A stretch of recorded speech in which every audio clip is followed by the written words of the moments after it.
Hello and welcome to another installment of Hoya of the Week. Today we have a very beautiful plant that has finally bloomed for me, and it is Hoya waymanie.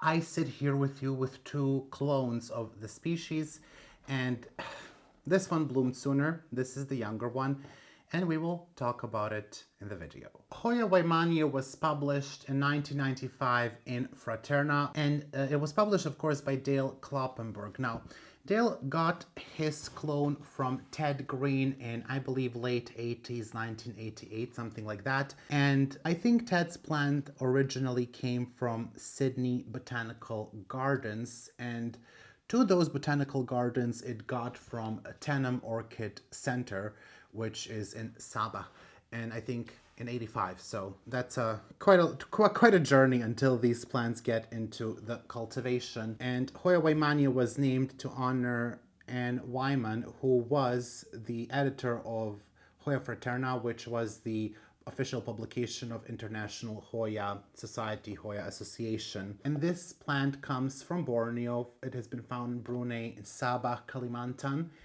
And I have two clones, as I said. Now, this one bloomed for me very early on. It was in flower this morning, but of course did not get to recording this video on time. It has beautiful, if we could focus, beautiful silver leaves. This is often seen in the trade as Hoya waymanie capuas, Hoya waymanie, I want to say silver cloud or cloudy sky, something to do with clouds. I keep it as Hoya waymanie capuas, and it's a beautiful plant with very lovely silver on the leaves. All the leaves have just a very, very good amount of silver. And I think all of the clones have something interesting for themselves. Now, something typical for Hoya waymanie is that it blooms on a very long peduncle. Now, I will take off my clumsy trellising here, especially because I don't really want to trellis it. I kind of want to let it grow. The thing with Hoya waymanie is sometimes when you trellis it, she is not going to be so happy that you did that. I did trellis her only to take photos of the flower. You can see here we have a long vine, and this is actually the peduncle. So quite a long one and very nice girthy peduncle. Very nice one. And as you can see, the plant itself is not that big. It is, I would say, only 6 or 7 months old from a cutting that arrived to me in pretty poor condition, but it's now doing really well. I will most likely repot it because it is a plant that I keep in cocopeat and perlite. You can see the roots here. I don't love that I keep it in cocopeat and perlite. It's doing okay, but I think maybe a different mix. I think it would be better if you grew this in a slightly airier mix, something with bark, something with cocoa husk. I think she would appreciate that much more. The other plant that I have has not bloomed for me. I had it for 4 years now. It doesn't look like a 4-year-old plant because, number one, I cut it several times because I got a bit frustrated with the growth pattern, I'm not gonna lie. But also it arrived to me almost rotten. When I say almost, I mean completely. And it is a rescue from a single half-rotten node.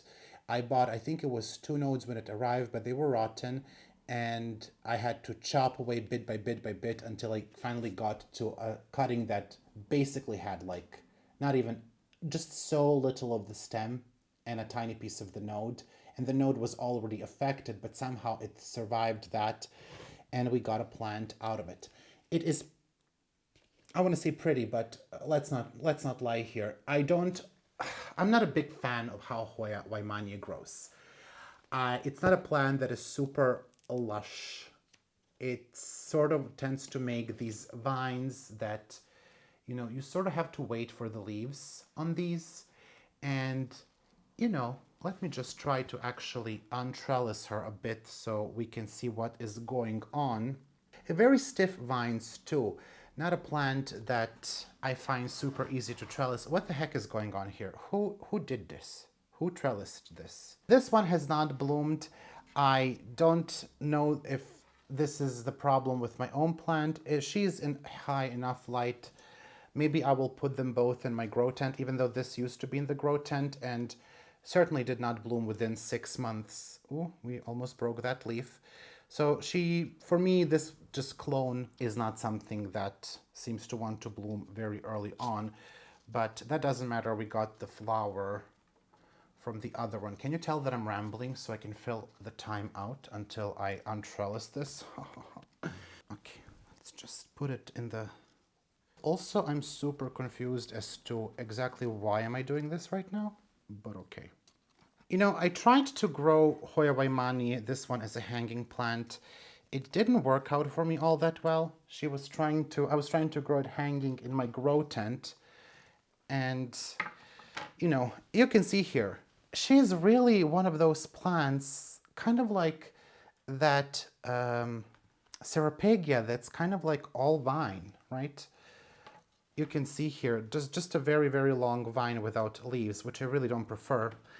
And these are the previous vines that I cut as the tips died back, which I expect will happen with this one too, because of my manhandling. But this one, in lower light, she will get these bigger leaves, which I actually quite like. In higher light, she does tend to get more reddish leaves, and she can take quite a lot of light. You can just see here what that leaf looks like, and then the veins are very prominent. Some people like this. I am on the fence. I really love these big leaves.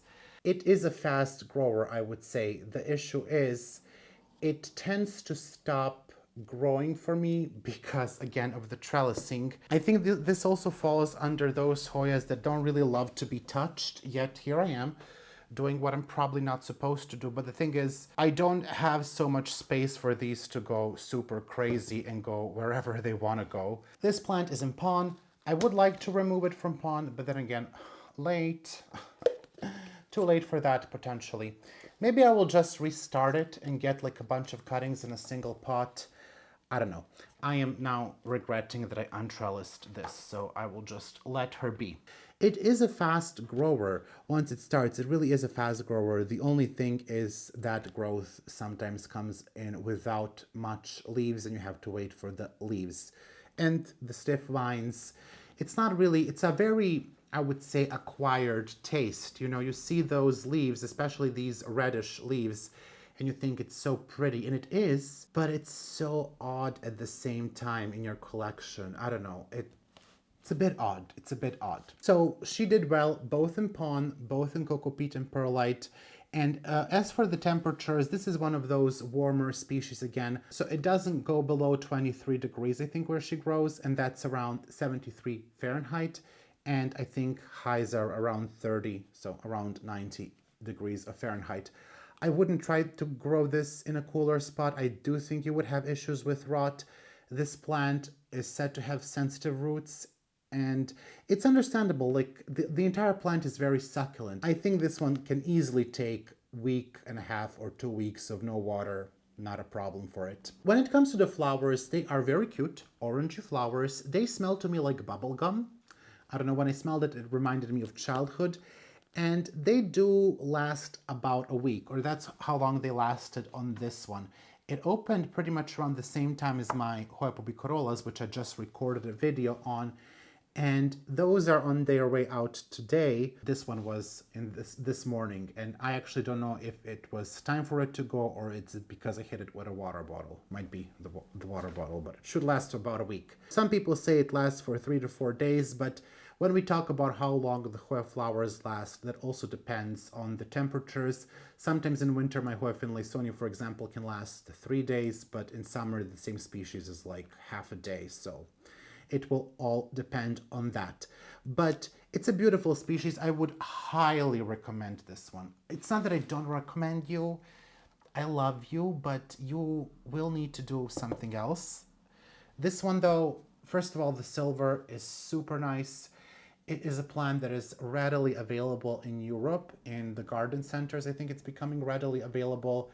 It's very well worth it. It's around, I think, 30 euros currently for a couple of leaves, which, you know, not cheap, but she's so lovely. It's a weird one to grow. I mean, even the long peduncles, it's really weird. But the flowers are very nice. They smell very nice. They last a long time, and they're a very striking orange color. I don't think that I have too many Hoyas that have orange flower. And they're a nice size. They're not too small. Could be bigger, but you know, that's what people say all the time. What? Okay, I think it's time to move on. I think it's time to move on from this plant. If you have space only for one, pick the cloudy sky, whatever sky, Kapuas. And then if you have space for both, well, you're not going to be disappointed by these leaves. You might only be disappointed because it might take some time for it to flower. And again, we're just not gonna even, we really need to figure out how to trellis this. Okay, well, I will see you next week. That's all I have to say. I'm gonna go and deal with this now. I've made a mess. I don't know what was the point of that. I don't think we have gained that much by untrellising that plant, so totally not worth it. See you soon. Enjoy your Hoyas. Enjoy my Hoyas. Like this video, subscribe if you haven't, and that's that. I would like to take some time to thank all of my patrons for their incredible support. A massive shout out to my $5 patrons. My 3 anonymous patrons, Alex von Siebenthal, Amber Clear, Anne Margaret Moon, Angela Bernard, Angela Parrish, and C. Aspen Drake, Patsy, Bougie Panda, Brett Noble, Candy Tap, Catherine Molina, Christy Claire Cola, Daniela, Danube Daniels, Daria Kaminska, Dili Heredia, Diane Sikorsky, Deepanjali Rao, Either W, Erin Keenan, Eleni Saxon, Ellen, M. Mortal, Farah, Gathering Moss, Gina Geisigo, Green Tropical, Heather Uppingham, Hoji Scott, Hoya Heather, Yana Griffin, Jessica Chia, Yovan Denot, Kara, Catherine P, Casey Gross, Kelly Cook, Kelly Gallagher, Kelso, Kimberly Polka, Kiwi Mochi, Christy Ehrlich, LePlan the Staff, Lisa Mary MPLS, Lori J. Revert, Mandy Milliken, Marcel Har, Maria Stein, Maria Yarmolich, Maria West, Maris P, Marty Miller, Mary Rose, Melissa Walker, Michael Curley, Michelle Heron, Nicole Ferranti, Mirka Grun Roos, Moa Edmond, Neil Yang, Niha Basu, Nicole Moreau, Nina Nguyen, Nita Macy, PJ Plant Druid, Rachel Peterson, Robin L. Jennings, Sandra Cornelius, Sherry Kumar, Stephanie H2O, Tessa Martins, Tia B, TJWO, Trista Bailey, Tristan Thomas, Wendy Rossman, Xenia Greenwood, The Walmouth, Zaira Rivera, and Zlatko Niponi. A big thank you to my $3 patrons: Angelina Farnan, Kilon Constance, Daryl De Rosario, Deborah Violet, Eden C, Catherine Parsons, Kens Brown, Hal Lindbergh, Lindsay Ann, Mary H, Nella, Syke Zera, Renee Church, Ringlob, Sophia Ryan, Tang Watanas Cool, and Wendy Foreman. And a thank you to my $1 patrons: one anonymous patron, Alice Borland, Brandon Pacheco, Christina Greengrass, Colleen Coyle, Levi, Couture Helvetica, Amelia Bronson, Jolie Sullivan, Jonas Berghort Larson, Kayla Vavra, Kelly Ash, Chris Perez, Lauren M, Lauren Enzo Romanian, Luzmin Fernandez, Neely Spicer, Nerdy Kathy, Olivia Chin Mueller, and Tracy the Eyebeller.